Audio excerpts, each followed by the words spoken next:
Welcome to The Explainer. Today, we're tackling a challenge that silently drains our energy and honestly derails our biggest goals. We're talking about the art of saying no without feeling guilty. Now, this isn't about being rude or unhelpful, right? It's actually an absolutely crucial, fundamental concept about setting professional, friendly boundaries to protect your focused time. Because as we'll see today, protecting your time is literally the only way to align your daily actions with your actual overarching life priorities. So, let's get into it. Okay, let's dive into this. Are you saying no to your own life? I know, it sounds a bit dramatic, right? But it's actually incredibly accurate.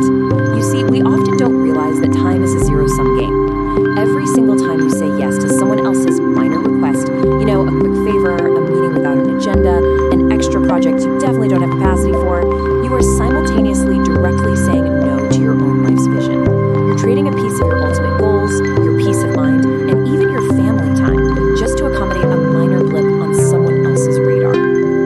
Section 1. The cost of yes. Why we do it versus what it actually costs us. The trap we fall into here is pretty stark when we weigh our innocent motivations against the grim reality. Look, we say yes because we want to be liked. We desperately want to avoid that fleeting moment of social awkwardness, right? We genuinely want to feel helpful to our colleagues and our friends. But the reality? Well, this chronic people-pleasing doesn't actually lead to happiness. It leaves us exhausted. It builds this quiet bitterness because we're just spread way too thin. And ultimately, we end up ignoring our families and abandoning the very goals we set out to achieve.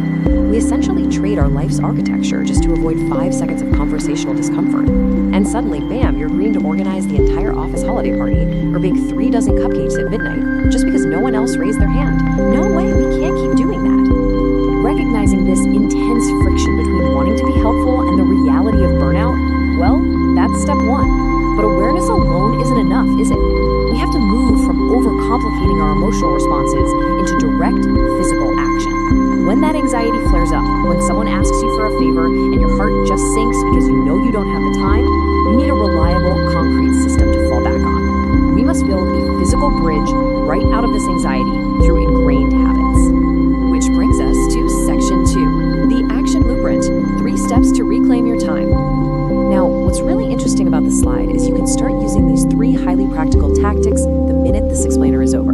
Step 1 is the 24-hour pause rule. Before responding to any non-urgent request, give yourself a mandatory 24 hours. This instantly kills that knee-jerk yes that stems from people-pleasing. Step 2 is the yes, no, yes communication method, which basically gives you a script to handle the request. And step 3 is scheduling your priority blocks first, effectively building a fortress around your time. Let's break down exactly how you execute these last 2 steps. So the yes, no, yes method. This is your golden ticket to gracefully redirecting someone without sacrificing your own time and, crucially, without feeling guilty.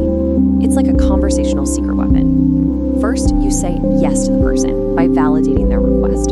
Something like, yes, that sounds like an incredibly important project. Then you deliver the no clearly and politely. No, unfortunately, I don't have the bandwidth to take that on right now. Finally, you finish with a yes by suggesting an alternative resource. Yes, but I know John has worked on similar data, or here's a template that might get you started. See what you did there? You've remained a team player, you've been helpful, but you haven't given away your entire afternoon. And to make sure you actually have the confidence to deliver that no, you absolutely must internalize this core concept. Your time must be spoken for. This is where step 3, calendar blocking, becomes your ultimate defense. If your calendar is blank, you're going to feel obligated to fill it with other people's priorities. But if you've already blocked out time for deep work, for your health, for your family, then your time is literally spoken for. When someone asks for an hour, you aren't making an excuse. You're simply checking your schedule, seeing a conflict with a priority block, and honestly telling them you are booked. It's a total game changer. Let's move to and see how this builds into Section 3, the core mindset shift, moving from how to why.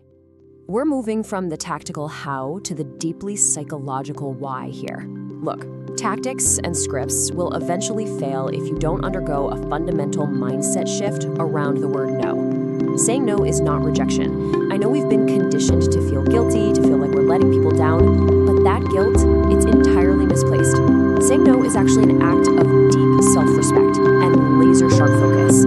It's the ultimate tool for aligning your daily actions with your actual priorities. When you decline a distraction, you aren't just pushing someone away, you are actively choosing to honor the commitments you've made to your own growth, your career, and your loved ones.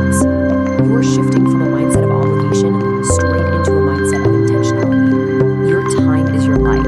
Guard it like the priceless asset it is. Think about that for a second.